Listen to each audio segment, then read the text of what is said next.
Et bonjour à tous, bienvenue dans cette nouvelle édition de l'AI Actu. Donc la première actualité, c'est Midjourney qui propose maintenant le text inversion. Grosso modo, ce que ça fait, c'est que vous lui donnez une image, il essaie de recréer le texte qui décrit l'image en fait. Donc ça existait déjà pas mal sur Stable Diffusion et Midjourney vient de le faire, et évidemment Midjourney c'est beaucoup plus performant, c'est beaucoup plus abouti. Et grosso modo, si vous utilisez Midjourney, moi je ne l'utilise pas, vous savez que pour créer une image, vous tapez /imagine, mais pour décrire une image, vous tapez /describe, comme c'est écrit ici en fait. Voilà, et ça vous donnera énormément de détails, genre qu'est-ce que c'est, quelle est la scène principale, quel est le ratio, l'image, la dimension de l'image, etc. Intéressant, en sachant que Stable Diffusion le fait aussi avec ce qu'on appelle justement le text inversion. Par exemple, ça c'est un outil qui s'appelle Clip Interrogator, qui est disponible sur GameFace, qui est gratuit, mais ça dépend des ressources. Et vous en avez aussi sur Replica, qui est aussi un truc de d'intelligence artificielle. Donc on peut tester comment ça marche. Voilà, donc c'est une espèce de montagne avec une cascade et vous cliquez simplement sur soumettre. On va le faire ici aussi. Hop. Ça prend un peu de temps parce que c'est gratuit, mais submit. Voilà, lui il a déjà créé, donc, et il a créé le texte. Voilà, une montagne couverte d'herbes vertes avec de l'eau, voilà, et il vous donne directement la prompt en fait. Vous pouvez directement prendre cette prompt et l'utiliser dans Stable Diffusion. Donc voilà, et ça existe depuis très longtemps sur Stable Diffusion. C'est pour ça que je dis par rapport à l'open source, c'est toujours qu'on avance. C'est juste que Midjourney vous propose le truc beaucoup plus abouti, beaucoup plus prêt à l'emploi. Et les gens vont se précipiter sur Midjourney alors que ça c'est gratuit. Je pense même qu'on peut... Oui, mais il y a des extensions même sur Stable Diffusion si vous avez la machine qu'il faut. Ça c'est un peu plus long.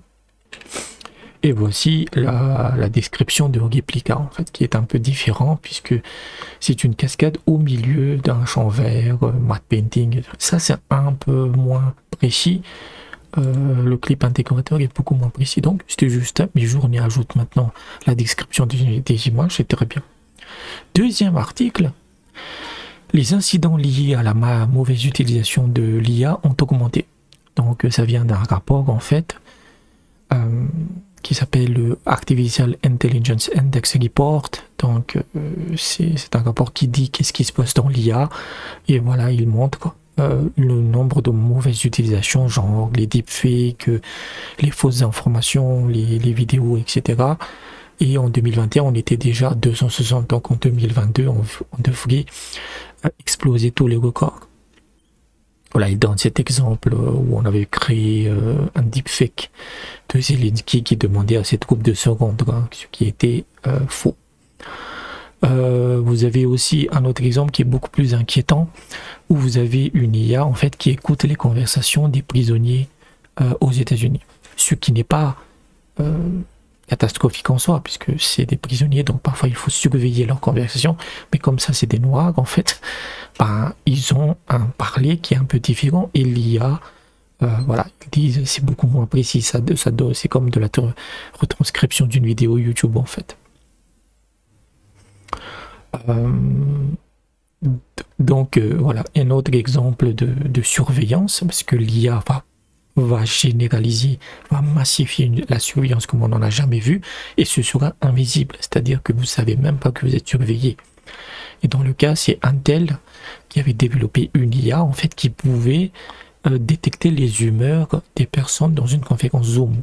Donc s'il pouvait dire si le mec s'emmerde, s'il est distrait, etc. Imaginez ce que vous pouvez faire, voilà, à partir d'étudiants dans une classe. Donc c'est inquiétant, mais ça ne doit pas amener des législations très strictes, parce qu'il faut trouver un compromis entre l'innovation et le contrôle. Et généralement, les mauvaises utilisations, ça vient d'entités puissantes, généralement des États. Pas attaquer les peuples pour ça. Troisième actualité, c'est l'arrivée de Bloomberg GPT. Donc ça vient de Bloomberg, hein, qui est ce grand groupe de presse spécialisé dans la finance et l'économie. Donc ils ont créé leur propre IA de 50 milliards de paramètres qui est spécialisé vraiment dans la finance. Et c'est aussi une tendance qu'on voit, c'est-à-dire que vous avez les LLM, les Large Language Models, qui sont plus des...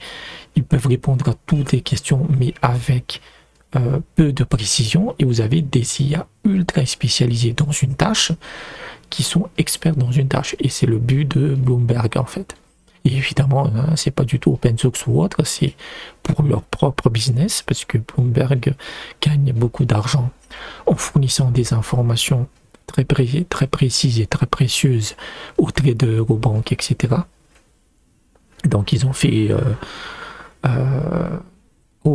ils ont collaboré avec l'université Johns Hopkins, et voilà, c'est 50 milliards de paramètres, 345 milliards de tokens. Donc c'est les prompts, et un entraînement, un corpus d'entraînement de 700 milliards de tokens aussi. Donc voilà, ça arrive, c'est bien pour eux, ça leur permettra d'avoir une information financière de qualité, et donc et vous aurez d'autres IA beaucoup plus spécialisées qui vont se développer dans le futur. Imaginez une IA qui est spécialisée vraiment dans le code en fait.